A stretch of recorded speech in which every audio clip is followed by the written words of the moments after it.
You're the first person I've had on that's a friend of mine, but I haven't actually met in person. So this is our first time actually talking. I feel like we've met. I mean, I know you're Yeah. right, but my Facebook friendships are pretty strong. So to me, we've always known each other. Heck yeah. Well, and Yeah, we have our love of Tammy Stronach to bind us as well. indeed we do. I wish I were doing a con she was going to be at. I don't know if she's doing many right now because she's working on that movie. Which movie? I'll tell you about it in just a minute. I should do my intro because that's Okay, good. That's good 80s stuff to talk about right there. right on. All right, well, everyone, welcome to the Shorter Artist Hour, where I talk to my superbly talented friends that I feel like the world needs to know more about. And we might not talk for a full hour, but that's okay because it's the Shorter Artist Hour because I'm Susan Shorter. Hello. And today we're talking to my superbly talented friend, Jay FOSgitt, who is a famous comic book artist and cartoonist who has worked for some of my dream companies like Disney and Marvel and IDW. And I'm going to toot your horn for a second here because you've worked for titles that just blow my freaking mind.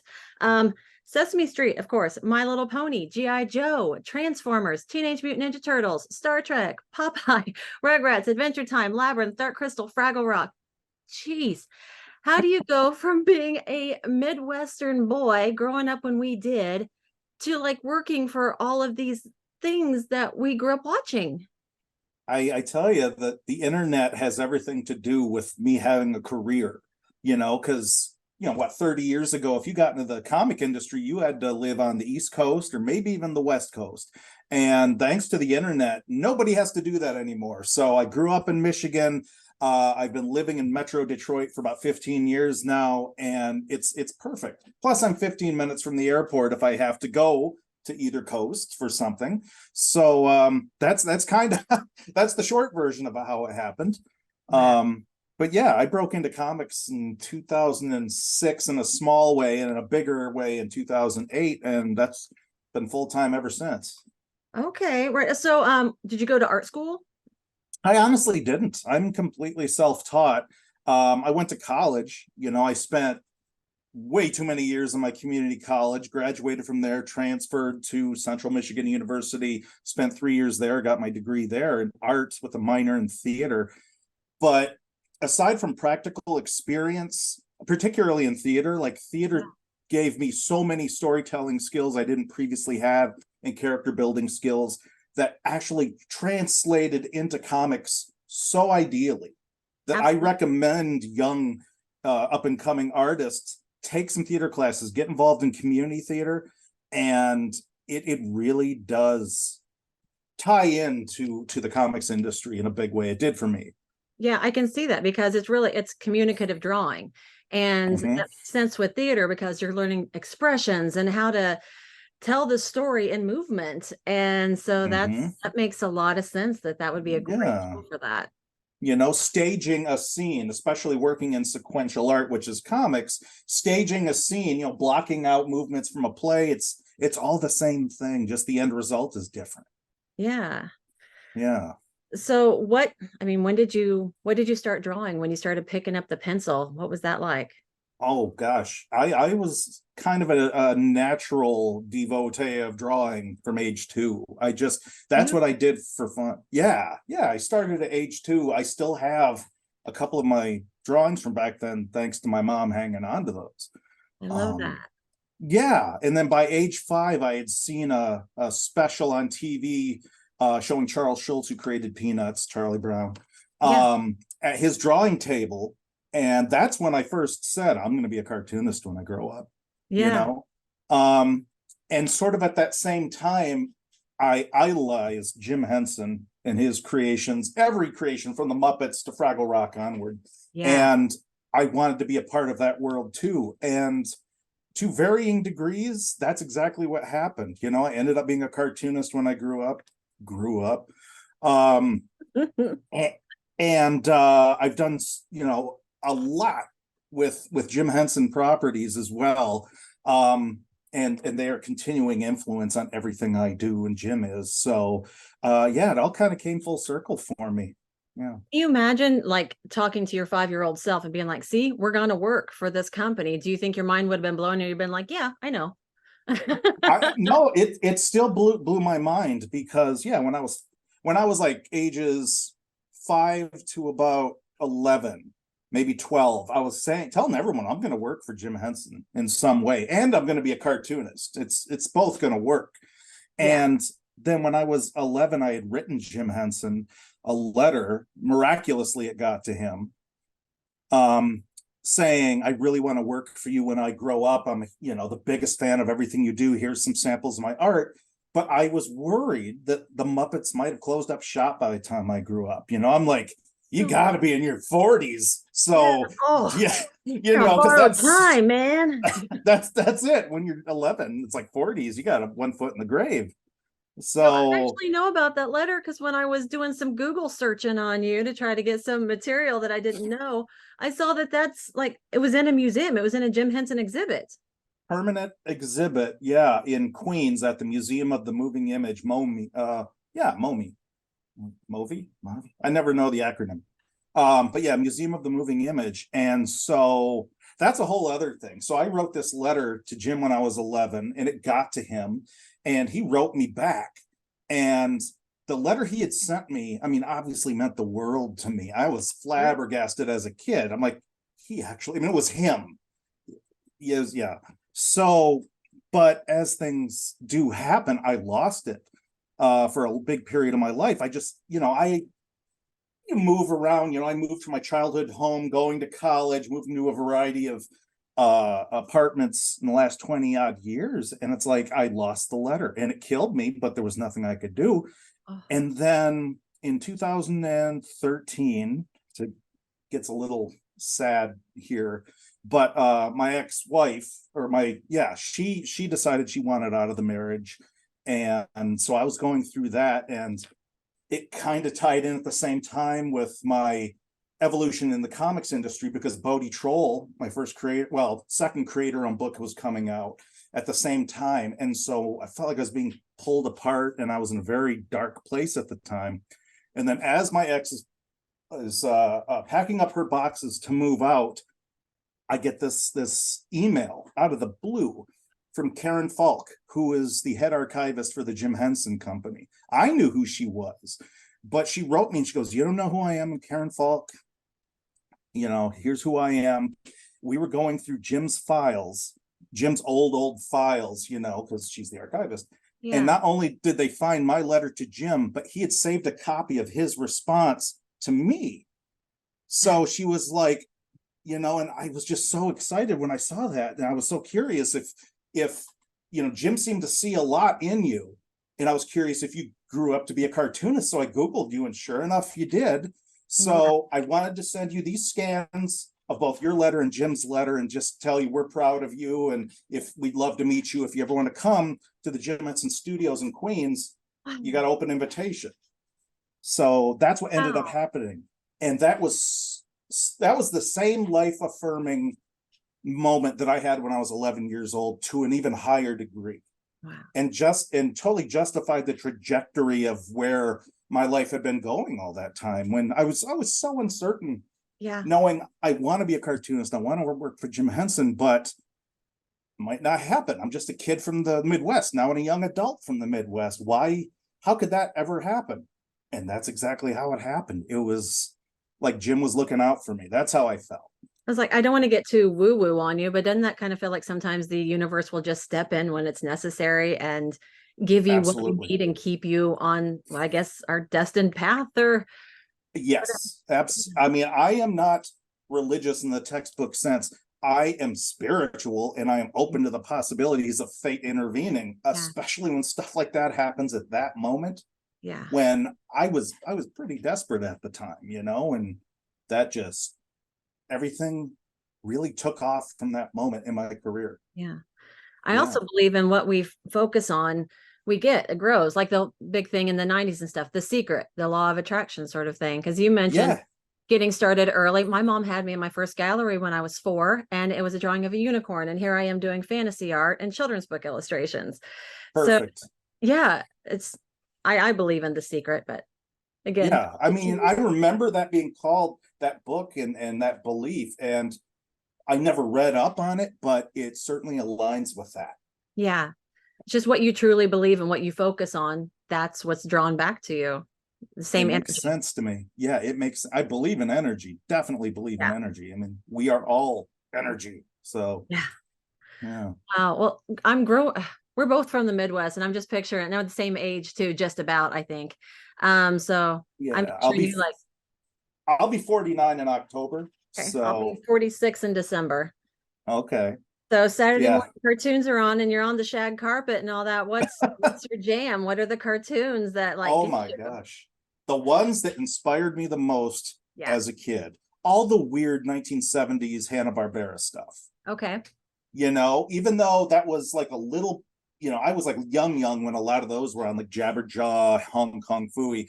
But when I was in the 80s, when I was, really, I'm just drawing while watching the TV, I'm watching Muppet Babies, Yeah. um, Gummy Bears, Wuzzles, which not enough people seem to remember. I love the Wuzzles. I know it seems like everybody's forgotten that one. I loved these amalgorithms of the critters and they were just Yeah.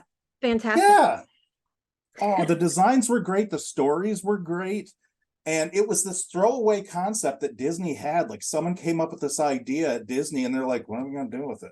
And they started to merchandise it before there was a cartoon. And then the merchandise never looked quite as good as the cartoon did. Ah, yeah. Um, which is often the case. If you look at the He-Man cartoon, it looked better than the actual toys. Yeah. So same difference. But yeah, so I was watching that. Pee-wee's Big Adventure, huge influence, or I'm sorry, Pee Wee's Playhouse, the movie and the Okay. TV series Pee Wee's Playhouse. Yeah, How did the Playhouse inspire you? because it was this eclectic weirdness, which of course is a staple of what I do. You Yeah. know, when either when I'm working for a publisher, say I'm working for Marvel, and Marvel is surprisingly hands off. Like they've let me just run roughshod over anything I want to do. That's great. It's amazing. Very little direction, very little pulling back from the weirdness that I try to inject. And a lot of that came from like the humor and creations of Pee-wee's Playhouse and Yeah. the Muppets, obviously the Muppets, just gentle anarchy. Yeah. And that's sort of the main thing. And that's always been my humor too. Very weird, kind of all over the place jokes and concepts and characters and yeah. No, I Yeah. absolutely love it. I was reading some of Bodie Troll and I'm gonna have to go out and get all the all the books. He is hilarious and he's so cute. And Thank you. like all the characters are so thought out. I love the little old lady. Yeah, all of it. Thank you. Well, if you can wait, I'm going to be re-releasing the previous Bodhi material. So originally, Bodhi was originally published by an indie company called Red 5 Comics. They're still out there. Okay. And they were kind of like a joint venture between one publisher who was in Canada and a co-publisher who was in Texas, and they're still putting it out. And I had Bodhi with them for about 5 years, maybe Yeah. not even that long. That was the extent of the contract. And we put out 4 issues through them in a collection. And that was great. But then I had the opportunity to bring Bodhi to an even bigger publisher when my contract was up. So I moved to Boom. And there was an editor named Whitney Leopard who championed Bodhi over there. And she's the reason Bodhi got published at Boom. And they did that collection that you've probably seen, which was all the material I did for Red 5, free comic book day stories, and a couple never before published stories. Um, and then when the pandemic hit, Whitney had left the company at that point for greener pastures, definitely. And the pandemic hit, editors came and went, and Bodhi just kind of got, forgotten.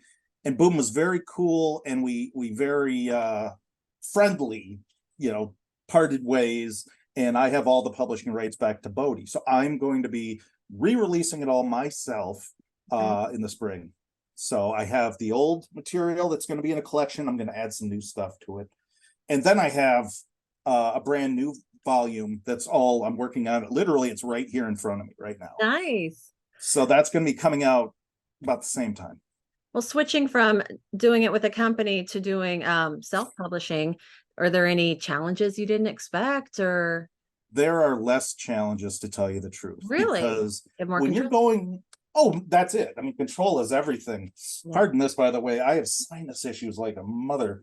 Thanks, Canada, for your You're fine. wildfires. Yeah. Um, anyway, yeah, it's much easier for me because I'm not trying to do what the major publishers do or even the minor publishers do. I'm not trying to go through previews or Diamond or any of that, because that was the big problem, is that Bodhi was not a proven commodity for publishers. So to get into Diamond, you have to have a bare minimum print run, and then you have to sell a certain amount. And if you don't, they'll yank it.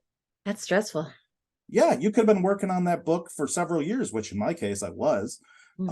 I'd been working on Bodhi for about 2 or 3 years before it finally got published. But yeah, with each publisher, they're like, okay, we're just barely eking by with enough pre-sales that Diamond will carry it. And it's like, I understand they got to do business. Boom had to do business, Yeah. but I'm not putting all this work into it for it not to be seen.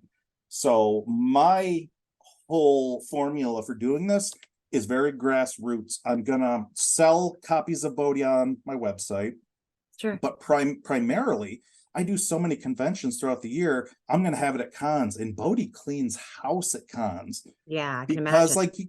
like you said, I mean, you glance at it and it's cute, and then you actually read the story and you're like, oh, he can actually tell a story. It's not Yeah. just candy floss, And it's got some grit to it. And so that, Yeah, yeah, makes it's not like for kids or something. It can be, but the it's adults enjoy it too. yeah. We've always marketed it in the past two publishers as all ages, and I still call it that, but I don't even like labeling it that. Yeah. It's a comic, and I think all comics are good for whoever can handle them. Yeah. I was reading Watchmen and Killing Joke when I was 12 and 13. So, and hey, I haven't gone out and done the things that the Joker and the comedian have done. Yeah. So I think we're all good. I remember when But I met Bob Camp at a convention with Ren and Stimpy, and I told him when I was a kid that I just absolutely loved it. He's like, "See, and you turned out all right." yeah, well, yeah, I've seen the John Kay documentary recently, and I'm like, whoo, Oh, it's yeah. hard enough. It's hard enough to be a male fan of that, let alone a female fan. Like, have you seen it? No, not yet. I've heard bits and pieces, but no. It's on Amazon, I believe. So if you Okay. get the opportunity, it's an eye opener. All right. You know, All right, I'll check it out. Oh, I wanted to ask because you're mentioning like you worked on Bodhi for a couple of years. Well, during that time, there's still bills to pay and stuff. I've never done oh yeah. comics. So do they pay you like royalties or do you just get a lump sum when you do one book? Or how does this work? In the case of working for Red 5, there was no upfront money. In fact, I think at best I might have made $1,000 during my time at Boom from sales.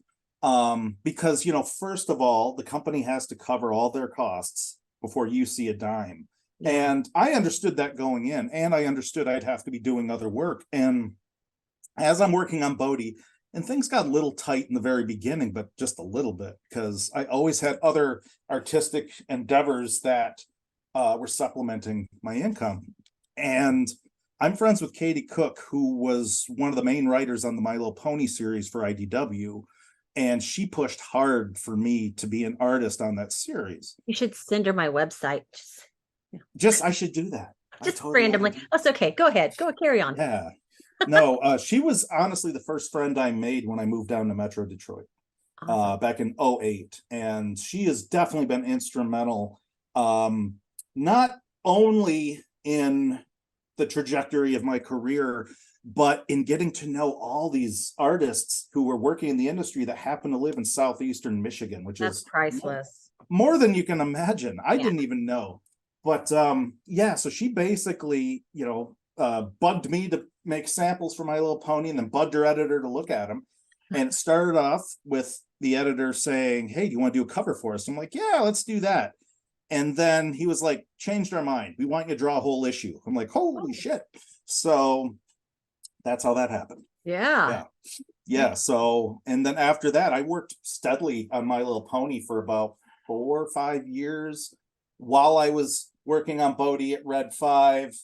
And then other things started to come in as well. So, yeah. And you're one of the only male artists that work on My Little Pony. Did I read that right? I don't think, I mean, if I said that, I misspoke. No, I don't think it was you. It Because was a woman that was interviewing you and something I saw.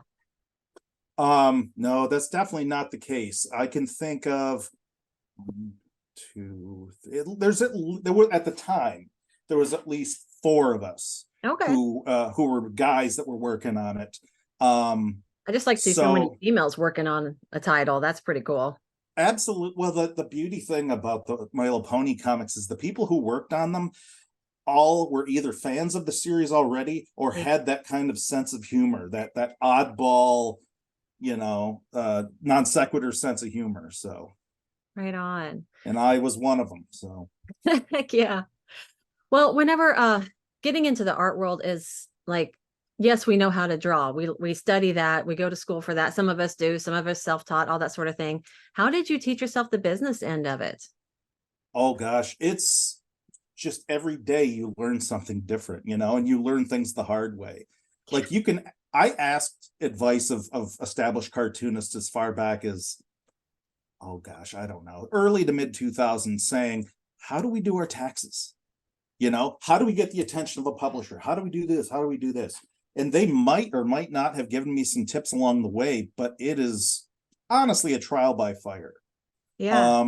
Like the way that I got aligned with any publishers was when I was still married and we didn't have a ton of money, but we did put enough into making a trip to San Diego Comic Con. And I had a physical portfolio and some copies to hand out to anyone who would give me 5 seconds of their time. Smart. And yeah, so I mean, I talked to everybody. I didn't even care if it was a janitor, honestly. I just Have wanted you seen this? anyone. Yeah, honestly, you like this? Would you read this?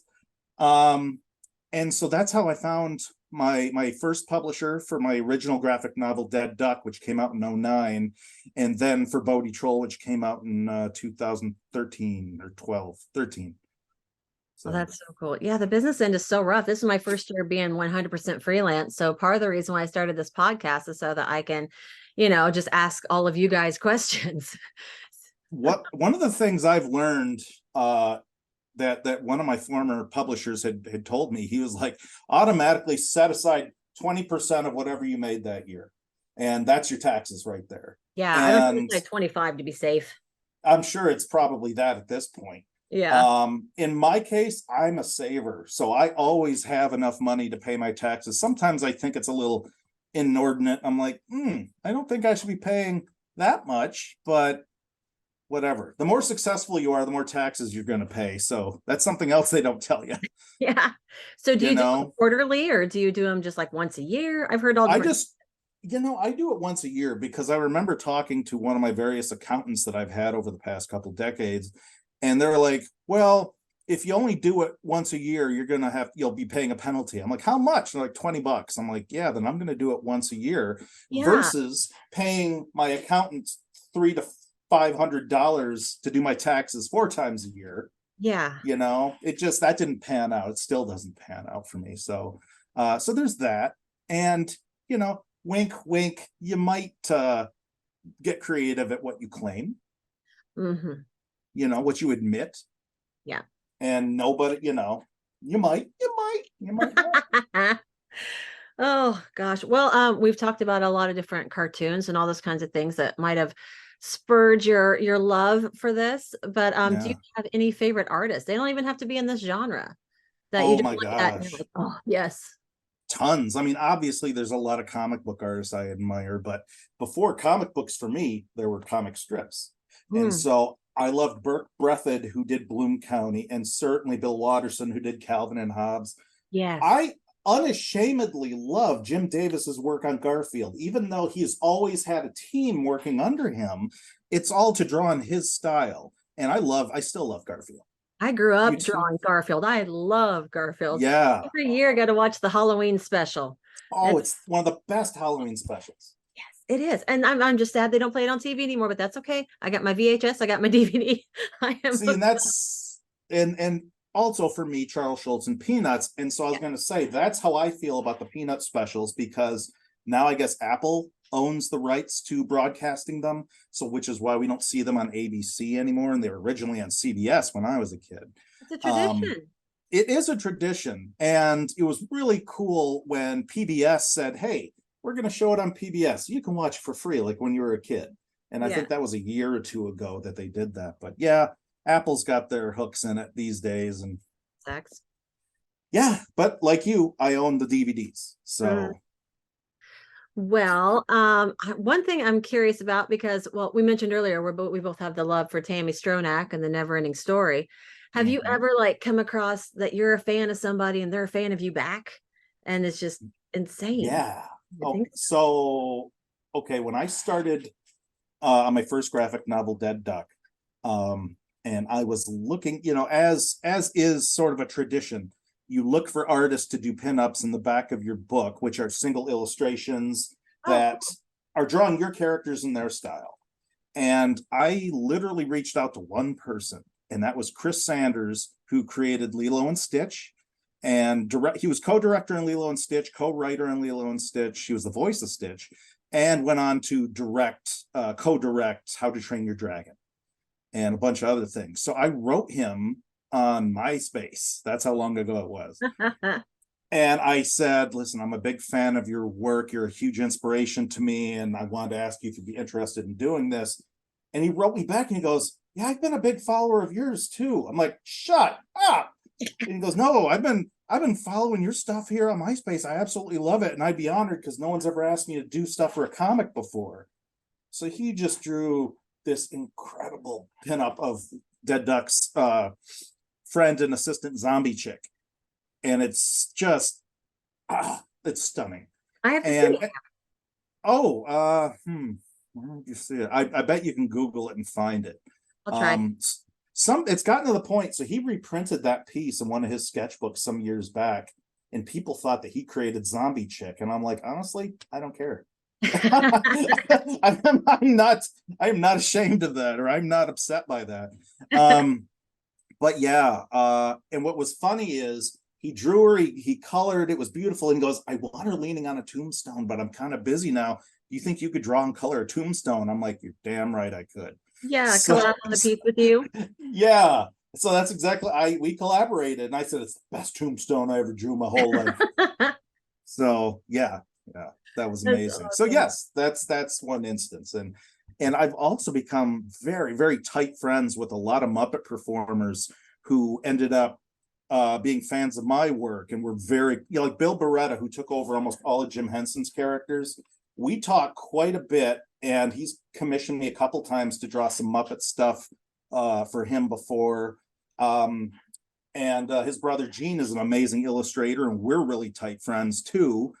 And anyway, yeah, I don't Well, mean to name drop. So no, it's just so cool because we're all of the same kind of mindset. So it makes yeah, sense that regardless of what our outlet is, whether it's making Muppets or acting or whatever, that we all kind of have that similar, thing about us that helps us mhm, connect. So are there any absolutely. dream jobs left for you? Oh, there's always something I would love to do.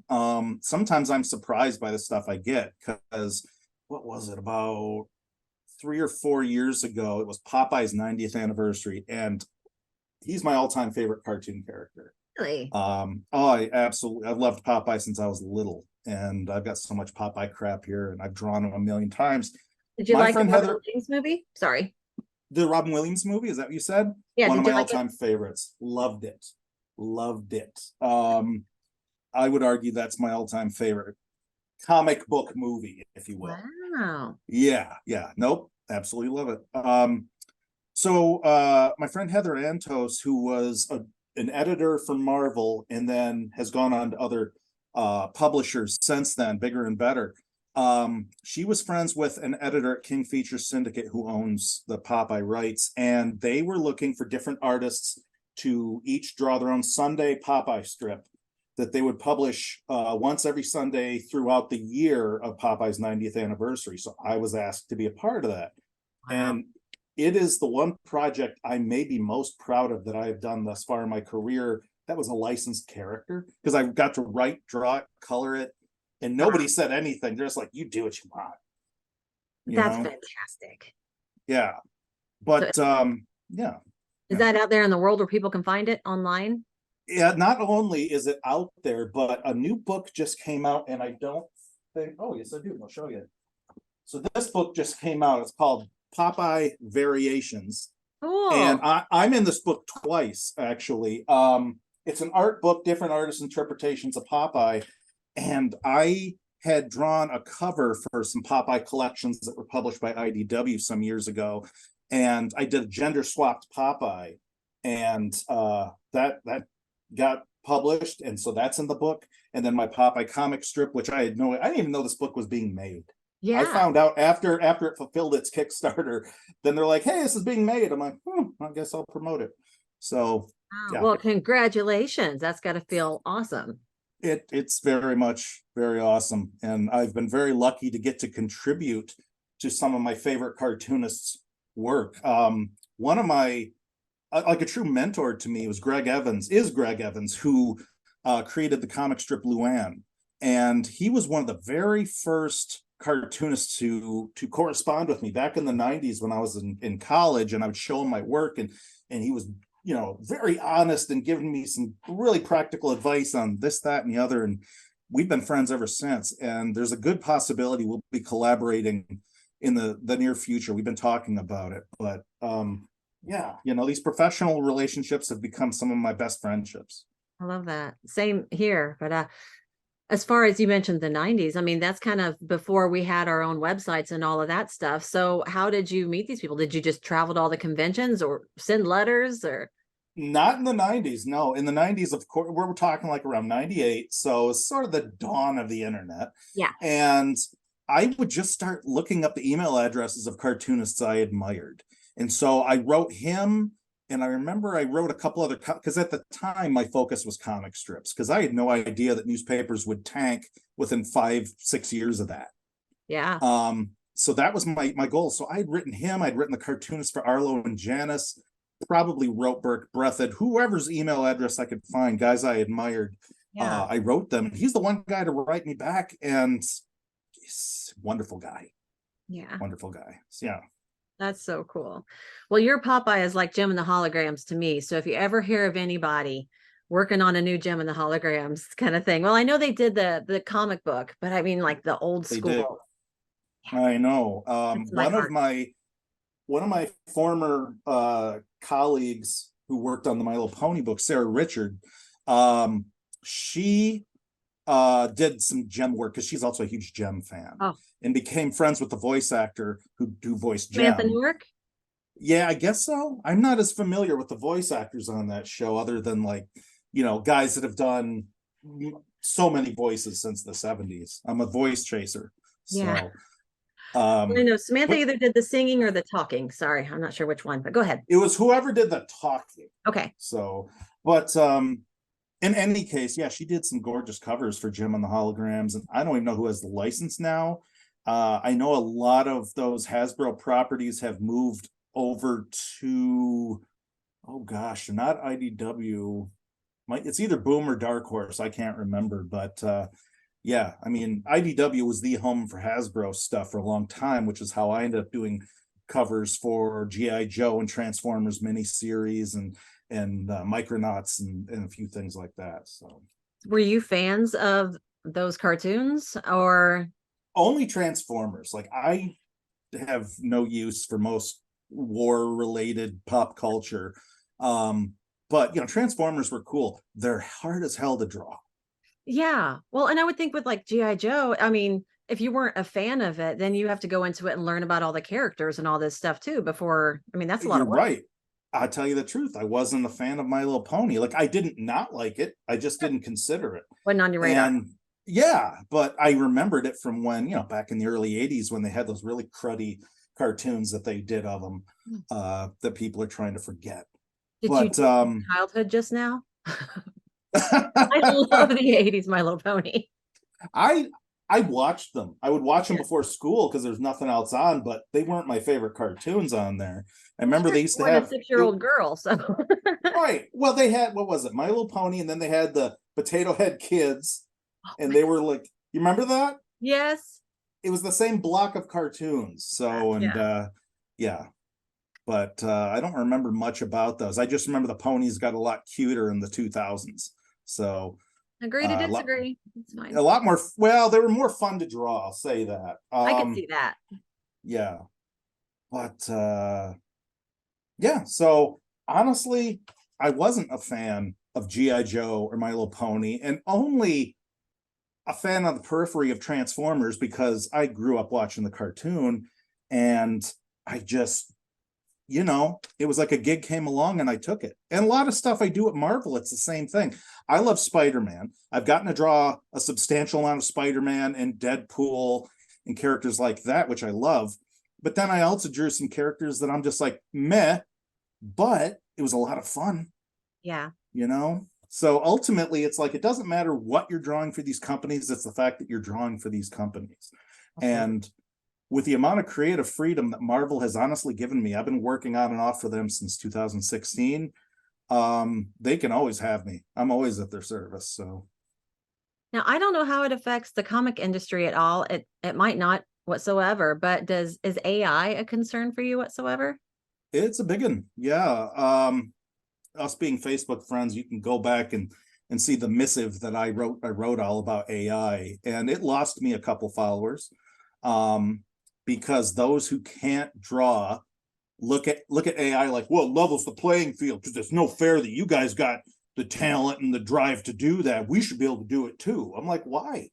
There's Yeah. people out there who can play the guitar. I can't. I can love what they do. I don't have to be pissy about it and say, Yeah. well, I should be able to do that too. Well, I didn't put in the You work to play the guitar. So, it, yeah, right. yeah. And why can't we just appreciate the talents we have Yeah. rather than we need a program that, and more than that, and this, is that AI doesn't just help you be an artist, it rips off established artists so you can realize your little fever dream of some Yes. big-breasted superheroine, you know? Yeah. But yeah, so you understand. Oh, I think most artists understand. Yeah. And I've met a couple who are very up their own asses about it. That are just like, no, no, working with AI, that just takes my work to a whole new level. I'm like, no, it doesn't. It really doesn't. But And that's how I feel about it. I worry about it taking jobs, even outside of the ethical thing of it, that it ripped us all off. Did you ever get on that website to see if your work was on there, that it was stolen? I hadn't, I should. I think I'm afraid to know. Yeah. It's like anything else. It's like I don't feel there's a lot I can do about it. I think that if I'm one of the voices that's railing against AI, then that's what I can do. And now, I don't know if you heard about this, Sarah Silverman is suing the company that is most involved with AI from a writer's perspective because it is stealing from them. And if she wins that, that's going to set a precedent that will carry over to us artists who are also getting ripped off. So it's great. It's great that someone higher up in pop culture is making a stand. Yeah. Well, I need to check on the progress of it, but I know there's a big group of professional fantasy artists that all bound together and created a lawsuit against them as well. So, Good. yeah. I'm so glad. You could just put in one of our names as a prompt and be like Susan Shorter, unicorn, and it'll be work almost identical to stuff that I've Yeah. created. It's just obscene. It scares me to death because this is all I've ever wanted to do. And I realize it's a competitive field to begin with, but I accept that. What Mhm. I don't accept is computers taking my livelihood away Mhm. because this winner with a keyboard just got his hands on a fun little program, and I make a point, I'm polite about it, but when I see my friends have AI created icons for their Yeah. different social media, I'm like, you could have just asked me. I would have drawn it for you for free. And I give them just a hint of what the problem with AI and artists is. And they're generally, with very few exceptions, they're so apologetic and they appreciate someone telling them Yeah. because they wouldn't have known. And that's fair, you know. You Most of them know, don't know because outside of, you or I, that's a friend of theirs, they probably don't have a lot of friends in the industry. So they're just like, oh, it's a neat tool online. Who cares? it totally. So I am never going to be someone that's going to be like, you're stupid and you're a horrible. You're not going to educate anyone that way. But if you're calm about it and say, this is how it affects me, your friend, their eyes are a lot more open to that. For You know, sure. just, you don't have to be aggressive to get your point across. So, Yeah. So, well, I'm talking about planning for the future, and hopefully these won't take either one of our jobs, the whole AI thing. Do you do Ah, the whole, are you working on your retirement and all of that good stuff? gosh, I would like to say yes, I am, but no, I'm not. I'm Yeah. not. I honestly, I'm gonna die at the drawing board, and I'm okay with that. That's how Charles Schultz went. I don't know if he intended it that way, but you know, very Oh last cartoon back in 2000 published, and he died that day. my God. So it's just like, oh, like chest pains, but I have a deadline. And then, Yeah, boom. oh Yeah. my God. So I would yeah, honestly, I know it sounds morbid, but I'm one of the few artists these days. Like I won't name names, but several artists where I'm like, hey, do you guys want to get together and just draw in a coffee house? And they're like, I draw for a living. I got no interest in doing that in my free time. And I'm like, oh, you suck. It's like because I got into art because I love doing it, not Yeah. because I needed to make a career of it. I'm glad, very appreciative I made a career out of it, but if I hadn't, I'd still be doing it. Yeah. And so I draw in my free time. I'm constantly thinking of characters and ideas that I either put into my phone or I have a notepad or write it down on a receipt. But that's my process. My brain doesn't shut off. Yeah. So, and I love doing it. And if you don't love doing it, yes, we all need to eat, but then go get a job and do it on the side or whatever. But if you don't love doing it, there's a lot easier ways to make more money than you could ever make as a cartoonist. Yeah. It sounds like a crazy choice to make if you don't have the love. And I would think it would show in the work if you didn't have the love anymore. I would think so, but it's like so many people, I don't know. People have outright said, I deserve to be in this industry. It's like nobody deserves to be in the industry. You love it and you try to put your stamp on it, and that's it. But if it doesn't work out, it's not, oh, you got something I didn't get. It's not like that. It's not a personal thing. This is the reality. I mean, you work hard for what you want in our industry, in the arts. Um, and honestly, I think if you stick with it, if you don't give up, it's going to happen Yeah. one way or another. And I honestly believe that. I think that the only people that make these complaints are people that quit way earlier than they ought to have. But I don't know their circumstances. Maybe they have kids. Maybe, and can I ask you, do you have children? I don't. Okay. Yeah. Mad respect. I don't either, by Yeah. choice. Yep. Same. Um, I would not go into this industry intending to start a family. It can happen, Yeah. but you would better have started off with some sort of background, like Greg Evans, for example. He was a teacher, he was a salesman, he did all these different things starting his family, and then the comic strip happened in 84. And I think that's the way to do it. But if you're like, hey, let's start a family, I'm going to be freelance for a bit, so that'll buy baby formula and wet wipes, you know Yeah. and it's like I don't think that's fair. I don't think that's fair to the people that's in your immediate circle there. Yeah. um and that's not to discourage anybody, but you have more people to consider. At the time when I finally broke in as a full-time artist around 08, 07, 08, I was married. She had a job. I was actually making an income. She never had. That's the thing, is even when I was at my most low level in the industry, I Yeah. was making enough money to pay the rent and my half of the bills. That's fantastic. I mean, I just scrimp and do without, but I didn't do without any, I wasn't Oliver Twist or anything. It's like I was happy. We weren't living on the streets. We had an apartment, 2-bedroom apartment, so I could have my own studio and whatever. But you make sacrifices and be realistic. If your bigger goal is to have a family than to be a comic book artist, well, start with the family and start with a job that can support that family, and then try, Yeah. because it's not fair otherwise.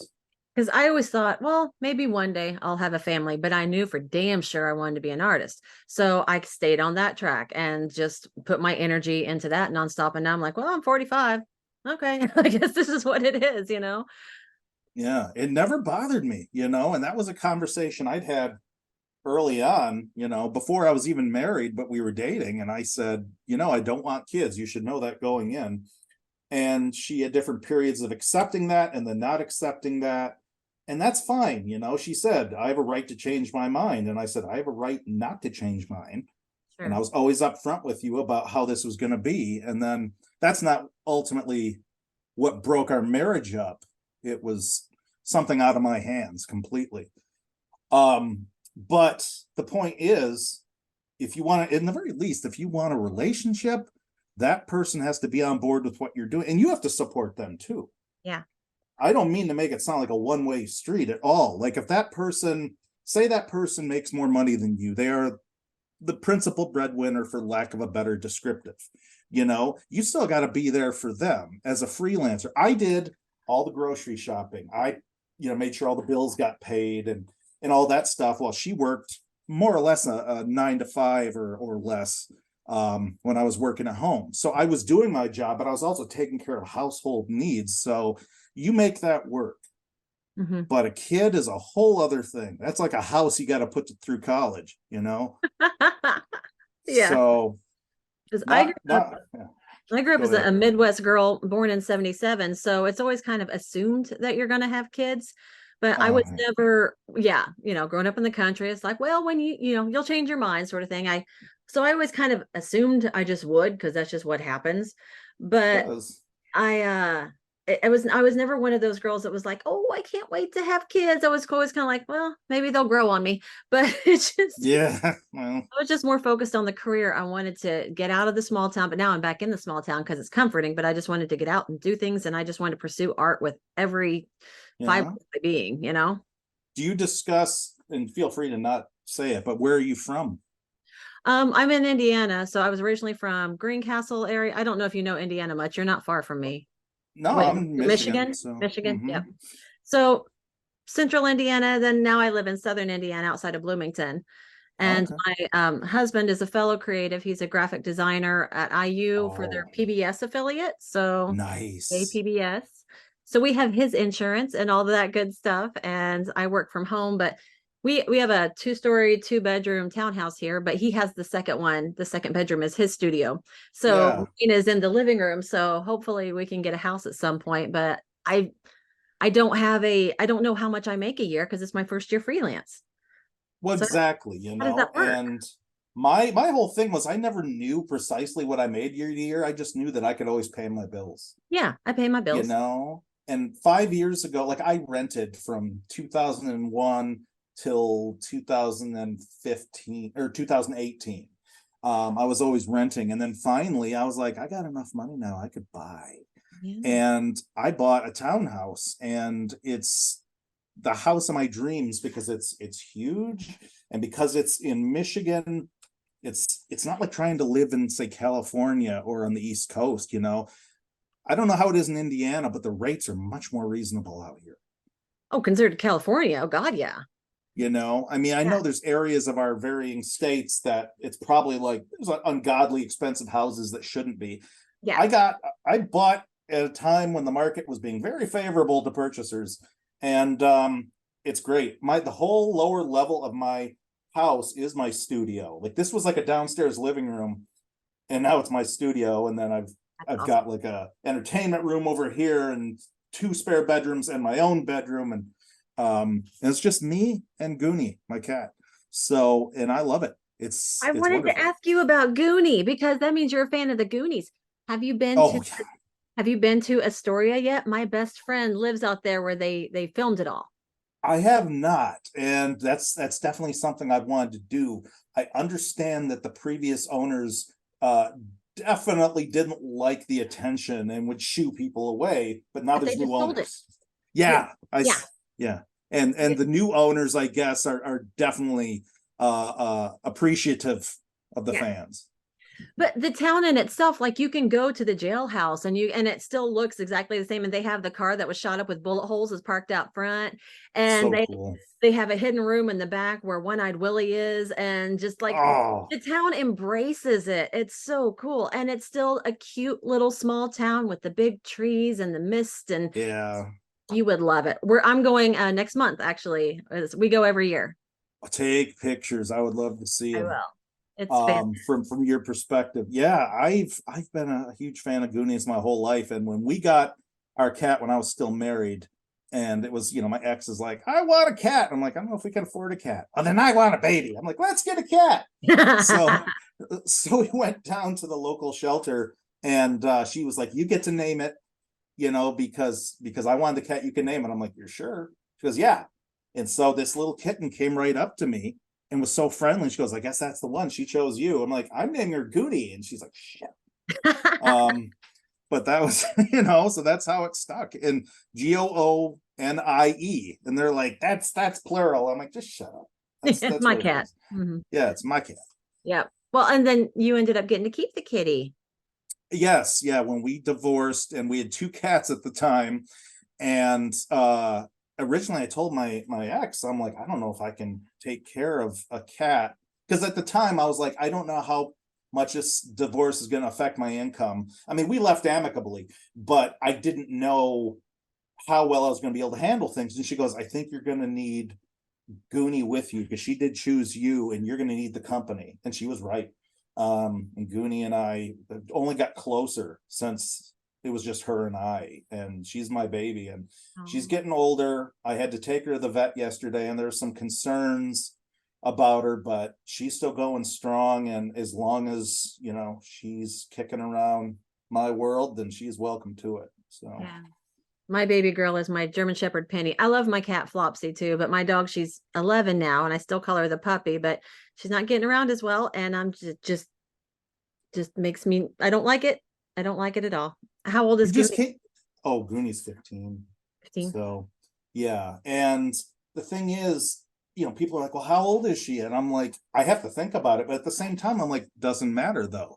It's like, as long as I can tell she's not in pain, if Yeah. she's still able to, I mean, she can still jump up in my bed, and my bed's pretty high. Yeah. I think she's just fine.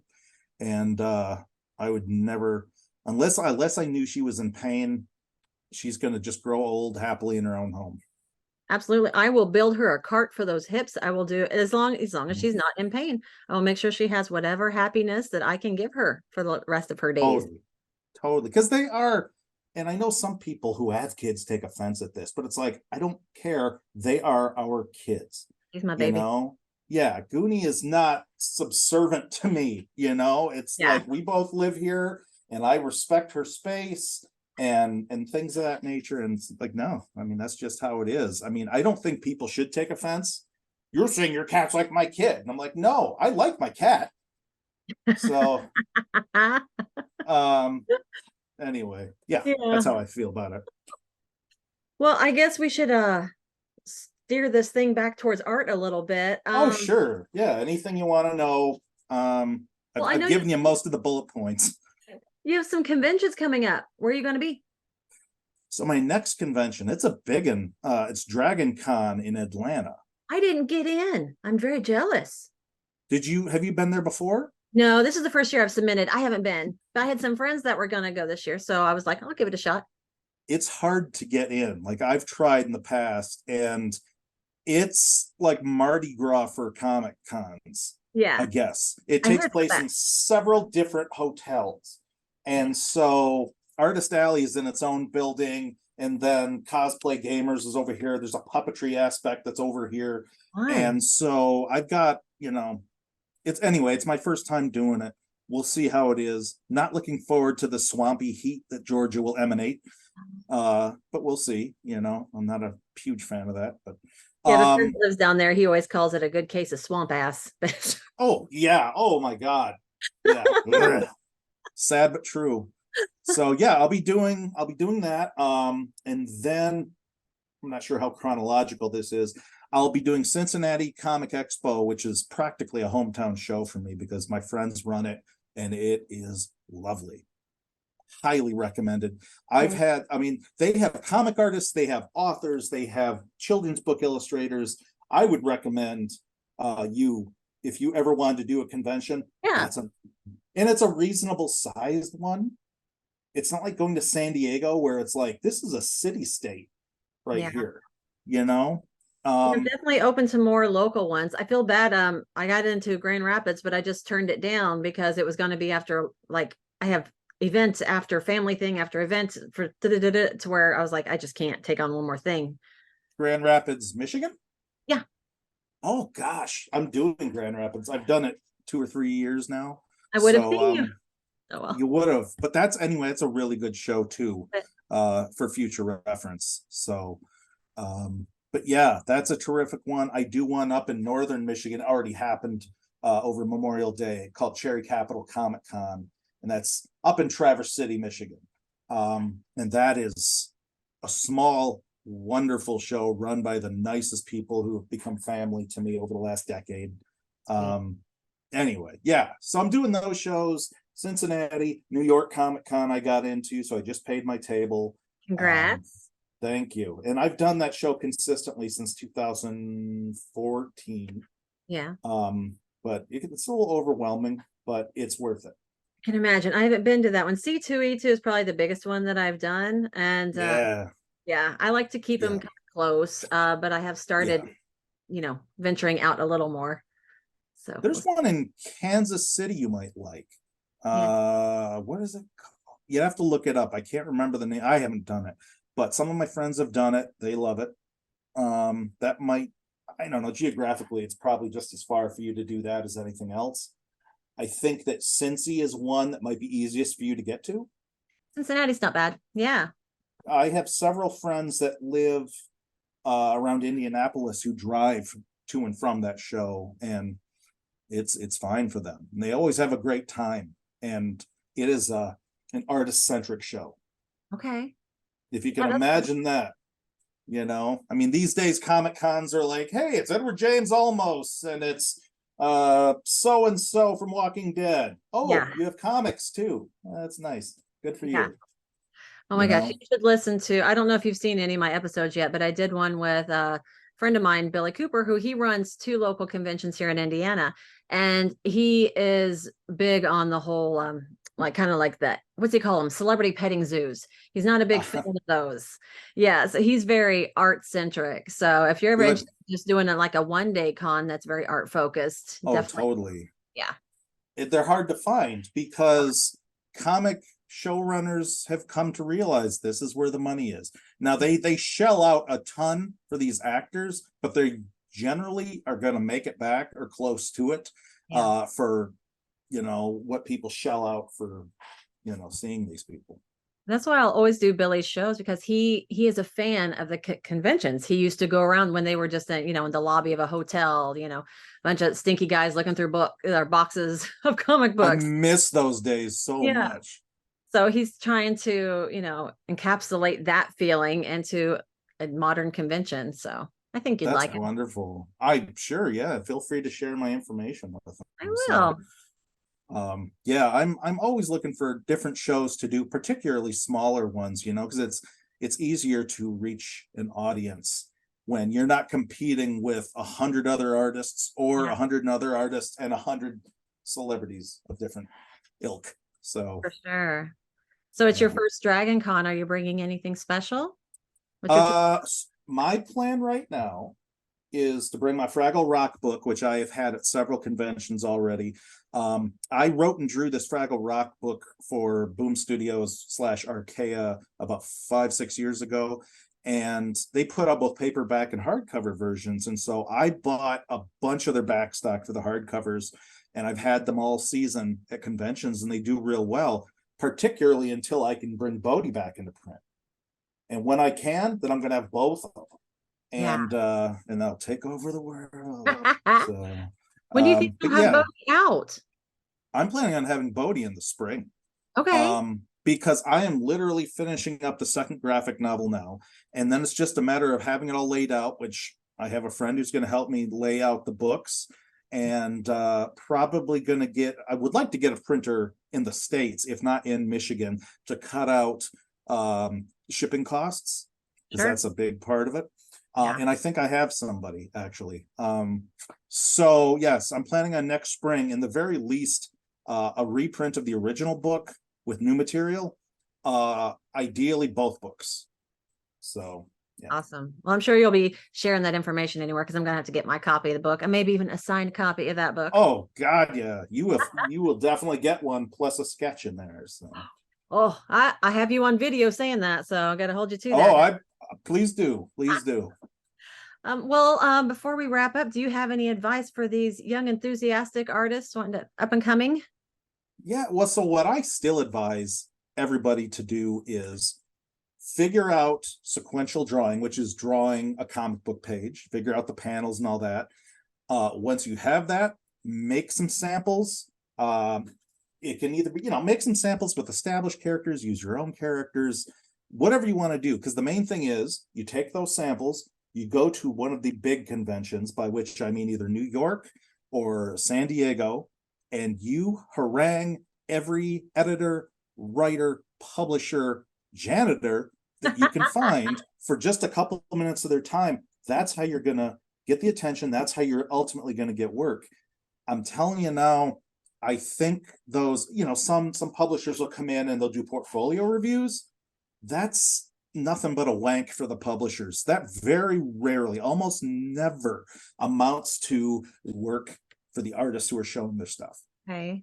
Publishers look like heroes by going and doing those things, but virtually never does someone get hired through that. It makes the publishers look good, and they get a chance to sometimes be cruel to these up and comers. You don't have it, give it up, go home. It's heartbreaking. It's heartbreaking, but I won't name names, but I know some professionals who did just that. So I never went through a portfolio review, and I've done, for me, by my estimation, exceedingly well, better than I ever could have hoped. So that's my big recommendation. Just, it's going to cost you a few shekels to do these shows, but save up, plan it as your vacation if need be. Fly yourself out just for a day. If that's, the cheapest way you're going to do it is do it in a day. It'll kill you physically and mentally because it's a marathon, but that's how you're going to do it. It's worth it. It's worth investing in yourself, in your career, in your art, by just doing one of those shows and giving it your best. That's exactly how it happened for me. Wow. Well, I can't thank you enough for doing this chat with me. Oh, it was fun. I really appreciate it. Me too. Well, and I just adore you. So I'm so glad we got to actually meet face to face for once instead of just on our social media site. Exactly. Well, if you ever want to chat again, I mean, I've been blabbing, but I got more to blab. So Maybe once you get the books done and everything, we can do it again and we can tell people where to get them and all that good stuff. And that'd be great. some Yeah. of the Let's art or plan that. something. Yeah. Yeah. You'll have to let me know what conventions you wind up at, and if I'm anywhere in the vicinity, I'll come by. So Yeah, this year I think because I've already done the Indiana ones. Well, except for I have Indiana Toy and Comic Expo, which is Southern Indiana at the end of the year. And I have a LuxCon, which is in Pennsylvania. And then I'm doing a Renaissance Festival. I've never done one, but I figured that would go with the fantasy art really well. Yeah, which one?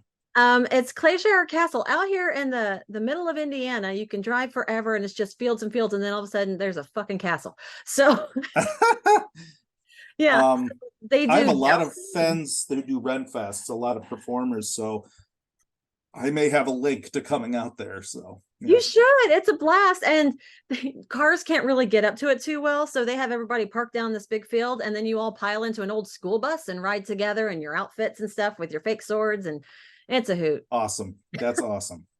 Okay. Well, yeah, hopefully we cross paths at one of these functions. So for sure. And I will have to do what is it, Grand Rapids Comic Con sometime. I have been hearing good things about it, that it's really good for the artists. So yeah, you can even, like, if you get a hold of Mark, who runs the show, and don't be afraid to name drop guys like me and be like, hey, Jay FOSgitt said this is the best show ever and I should be there. So well, I felt bad whenever I had to message them and tell them that I was like, I'm gonna have to pass on the booth because whatever, life. And they were like, well, we hope you apply again. So that made me feel good. But yeah, you really have to keep knocking on his door because he's a wonderful guy, one of the busiest guys in Comic Con industry. But if you just keep reminding him, hey, I exist, he's like, oh yeah, then you're in. So nice. All right. Well, I guess I should wrap this thing up. But again, thank you so very much. And where can people come see your art, or come see your art? We know that as far as the conventions, but your websites, where do you want to send people? My address, website, is that what it's called? Websites? Yeah. Yeah. JFOSgitt.com. It's just my name, no breaks or anything, all spelled out, JAYFOSGITT.com. And I have links to all my social media on there. I'm even on that new anti-Twitter one that Instagram is putting out. Yeah, I've been curious about that one. Sorry, my work Yeah. keeps sending me messages. Are you hearing the dinging on there? No, I Oh, was wondering if you professional. heard the dinging on my end, because same Okay. thing. No, it's Yeah. all good. Yeah, I'm not on it's a blue sky, right? I'm not on that yet. I'm kind of waiting to see if it fizzles out or not. That one is called, no, it's like a really mundane name, but I Um, can't remember what it's called, like Clinkers or something dumb. I don't know. Clinkers. Something All right. dumb. I'll find you on Yeah. clinkers.com. Please do. Hopefully it's not a porn site. Oh God, So, yeah. OnlyFans. Oh shit. All right. uh-oh. All right. Well, you have a fantastic night and thank you again so much. Thank you. I'll talk to you soon. Take care. Bye. Bye.